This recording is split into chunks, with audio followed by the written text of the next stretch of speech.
Welcome to the world of darkness and ghost. We will take you on a journey into the depths of your imagination, where real nightmares and dark secrets await you. If you're looking for a real terrifying experience, our channel is the right place for you. Don't forget to hit the subscribe button and activate the bell, so you don't miss any of the weekly horror episodes. The Lost Colony of Roanoke, and the stories that have been spreading since its disappearance.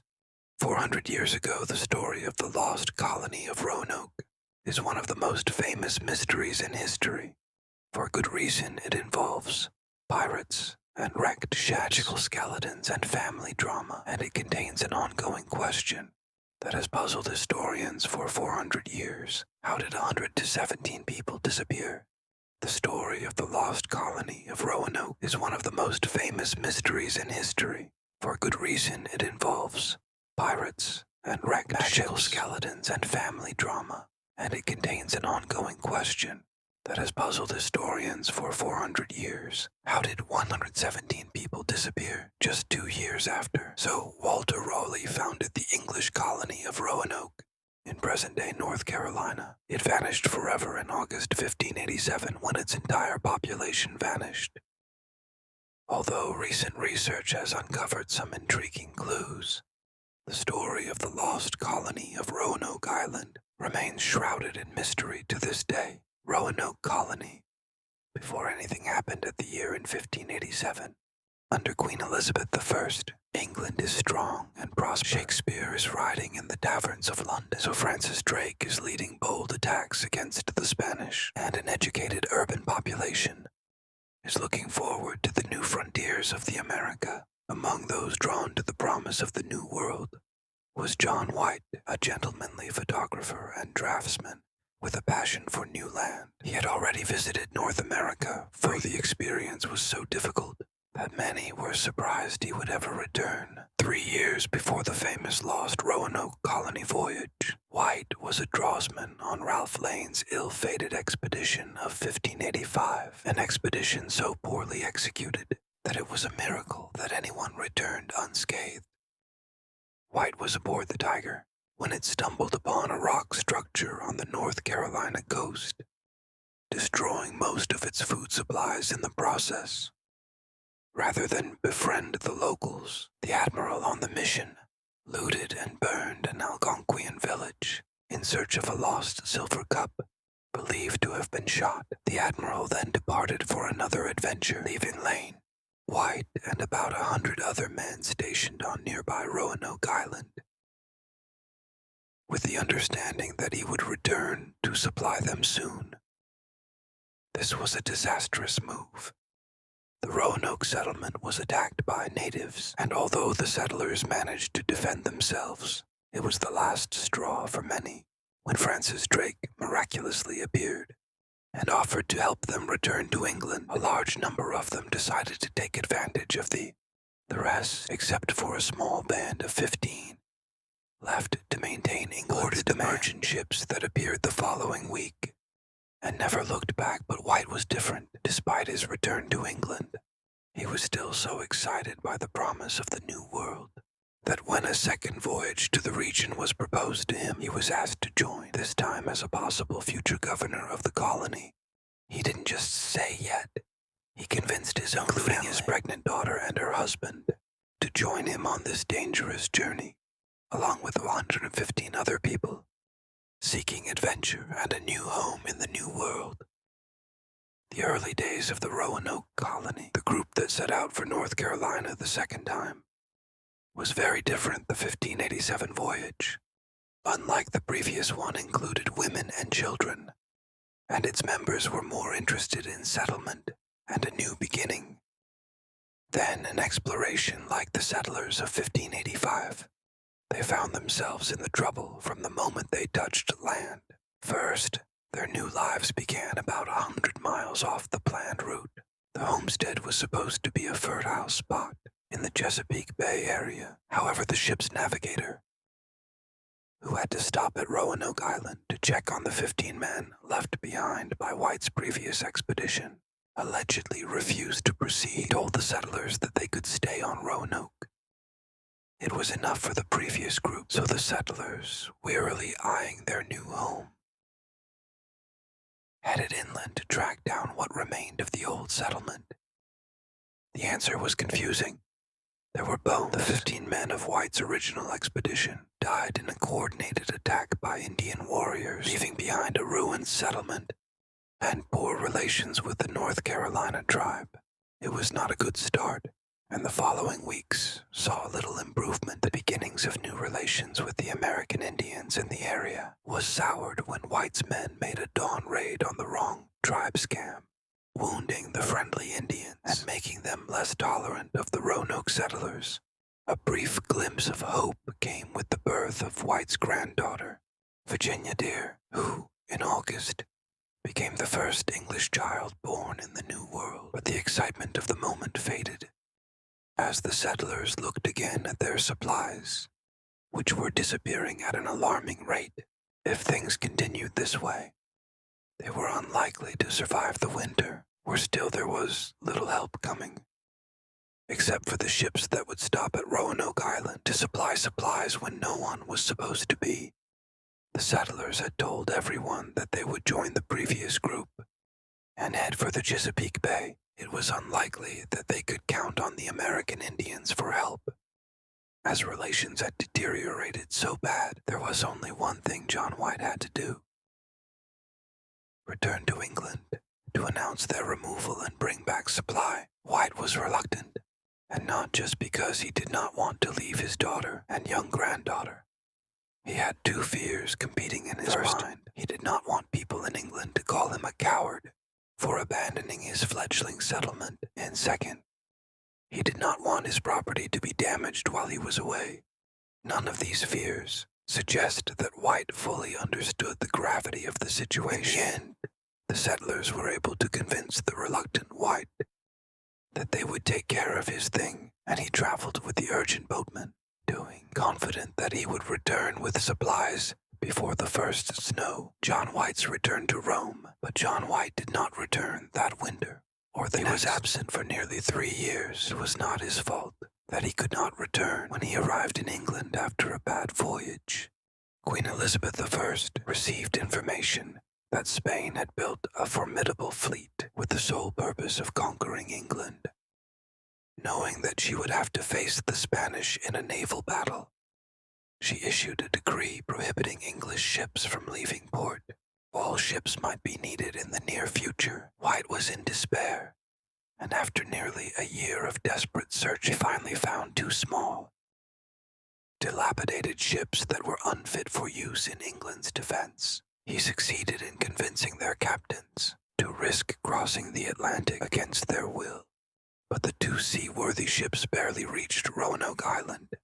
They were attacked by French pirates during the voyage, who took all the provisions intended for the Roanoke settlers. To add insult to injury, the beleaguered White was wounded in the stern during the melee. 2 years later, when the Spanish fleet was at the bottom of the sea, White finally returned to Roanoke. He was almost a broken man. The voyage had been bad again. With 7 sailors lost in the Roanoke landing alone, he was tormented by the guilt of being too late. He entered North Carolina on the same day his granddaughter was born. 3 years ago, he had missed 2 birthdays and hoped not to miss another.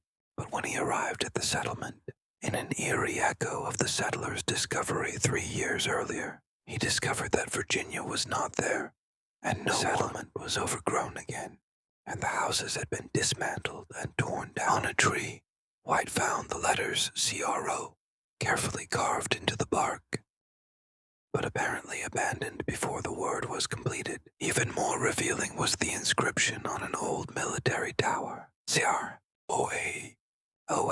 At least there was no cross. He had told his family to add a cross to any message they left if they were leaving under duress or in danger, but there was no other sign of where they had been. The only things left in the old camp were White's own possessions, which had been destroyed by the elements. 3 years later, it was as if he had been the only one there, as if there had never been a settlement at all. John White lost the settlement of Roanoke. What happened to the Roanoke settlement White will never be known what happened to his family or to the 115 men. Women and children he left behind will never be known, but since the day they disappeared, much speculation and conjecture has arisen. Some say the settlers perished. They have faced almost impossible hardships in the winter of 1587, and without white supplies, their chances of survival were slim. But others point to the lack of bodies found on Roanoke Island, and the clear evidence that the settlement had been carefully dismantled. This, combined with messages carved into the tree and tower, suggests a planned departure, though it would not have been a partially easy one for anyone trying to track them down. Gruatwan was the original name for Hatteras Island in North Carolina and was also the name of a tribe that settled. Some speculate that the Roanoke settlement simply moved there. This is what John White chose to believe, although he was unable to investigate further, as a stalemate threatened to wreck the ship that brought him back to ruin. The choice was to leave or stay forever. And even if White was willing to risk it, his crew was not.